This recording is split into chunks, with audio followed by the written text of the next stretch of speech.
उसने उस अलमारी को खोला तो उसके अंदर एक बक्सा रखा था। उस बक्से को खोलने पर उसे अंदर एक बड़ी सी चाबी रखी हुई नजर आई, जिसे देखकर ये सभी हैरान रह गए। हे भगवान! मेघना ने बिना कुछ बोले चाबी को उठाया और फिर से आगे बढ़ी। सामने एक और दरवाजा था। मेघना उससे होते हुए सभी को अपने साथ अंदर ले गई। उस अंधेरे कमरे में सभी को जमीन पर एक दरवाजा नजर आया, जिसे देखकर सभी की हैरानी का ठिकाना नहीं था। यही है वो दरवाजा जो हमने हमारी दिव्य दृष्टि से देखा था। उस दरवाजे पर एक छेद था। मेघना ने उस छेद के अंदर चाबी लगाकर 3 बार घुमाया। अब इसे उठाकर देखो। तांत्रिक महाराज के कहने पर 2 आदमियों ने दरवाजे को उठाकर देखा तो वह आसानी से उठ गया। एक छोटा सा गांव था जिसका नाम वाराणसी था। लोगों का मानना था कि उस गांव में उमोशी रहते थे। उमोशी उन 4 रहस्यमयी लोगों को कहा जाता था जो आधी रात के समय अपने कंधों पर एक ताबूत उठाए गांव की गलियों में घूमते थे। कहते हैं जो भी उनकी नजरों में आ जाता वह कभी जिंदा नहीं बच पाता था। उसी गांव में वीराज सिंह और उनका बेटा राज रहते थे। एक रात राज चुपचाप अपने घर से बाहर निकला।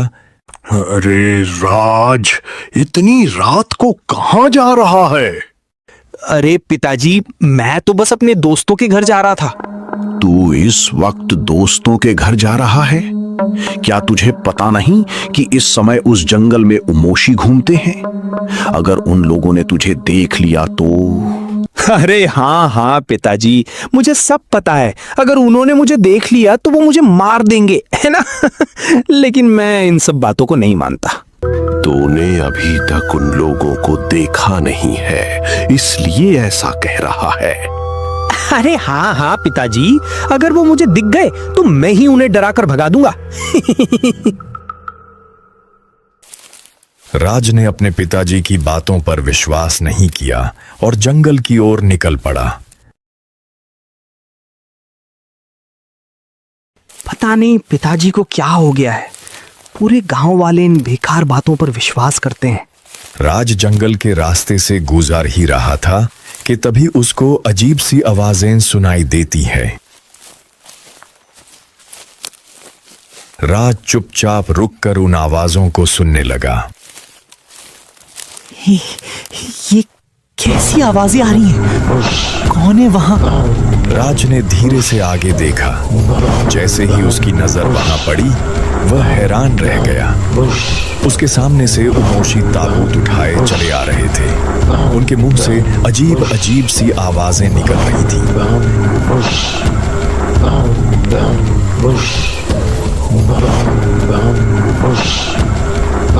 आज बुरी तरह डर गया। उसे कुछ समझ नहीं आ रहा था। वह जल्दी से वहां से भागा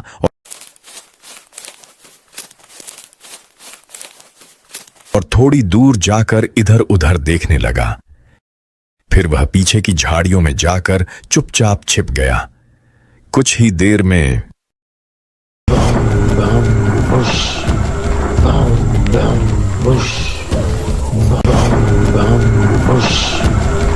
राज उन झाड़ियों के पीछे छिपकर सब कुछ देख रहा था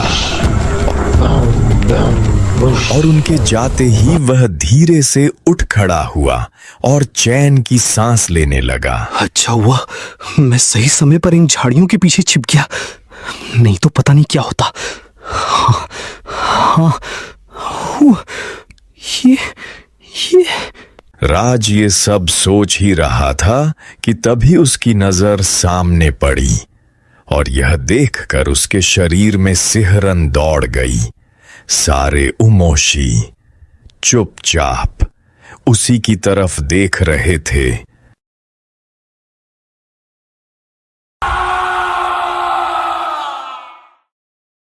पता नहीं ये राज कहां रह गया, अभी तक वापस नहीं आया।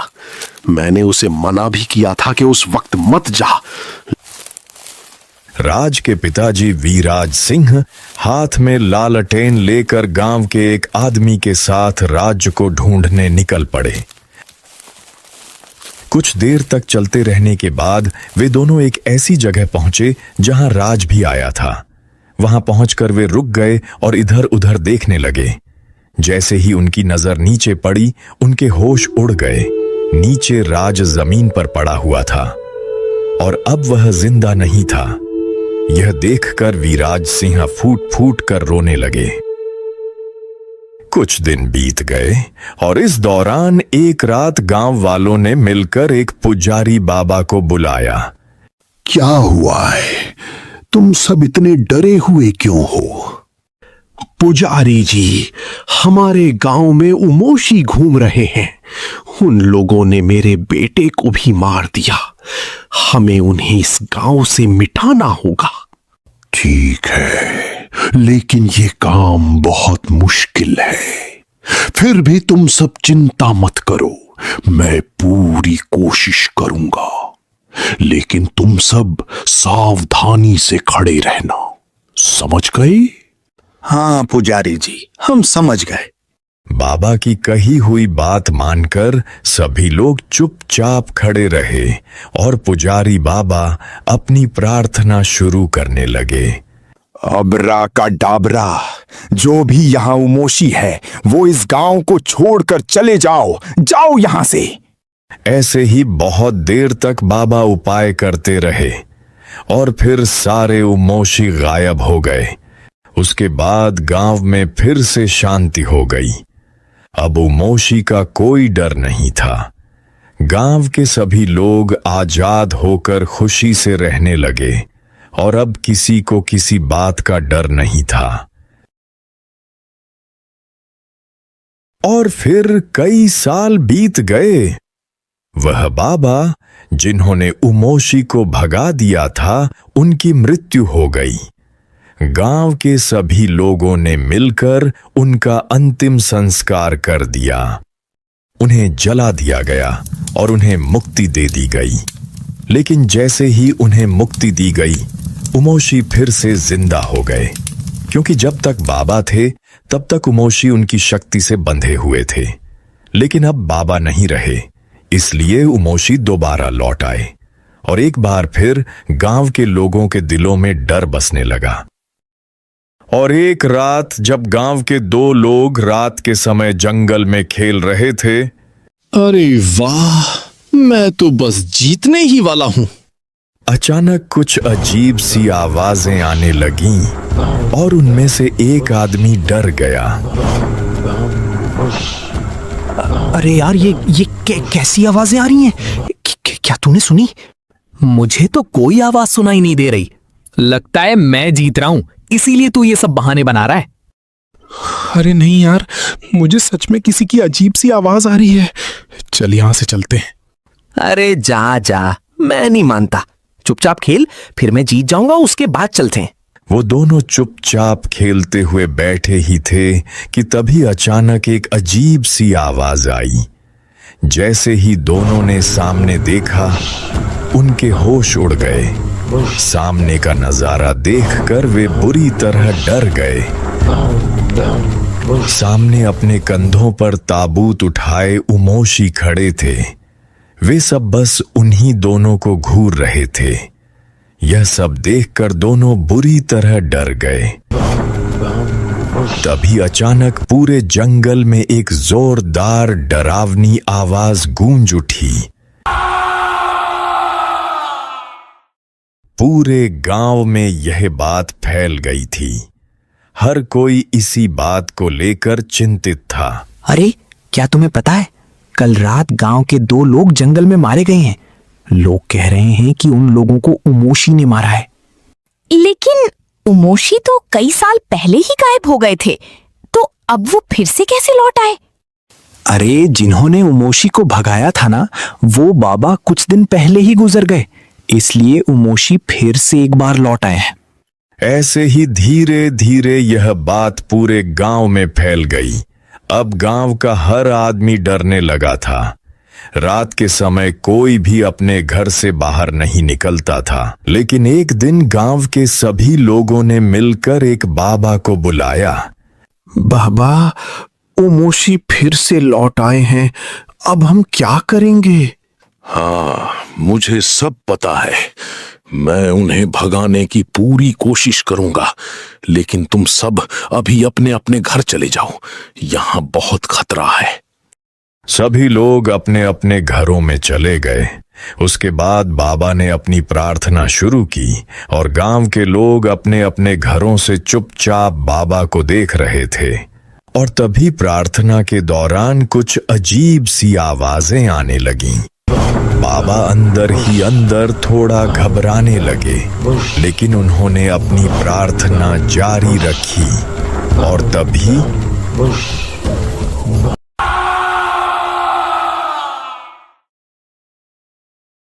तभी अचानक बाबा की एक जोरदार चीख सुनाई दी। वह आवाज सुनकर सभी लोग बुरी तरह डर गए। जब उन्होंने डरते डरते बाहर देखा तो वहां बाबा की लाश पड़ी हुई थी। सभी गांव वाले इकट्ठा हुए और उन्होंने देखा कि बाबा अब नहीं बचे थे। उसी दिन सुबह सबने मिलकर उनका अंतिम संस्कार कर दिया। उसके बाद गांव के लोगों ने इस बात पर चर्चा करनी शुरू कर दी। अब क्या किया जाए? ये उमोशी तो बहुत ताकतवर हैं।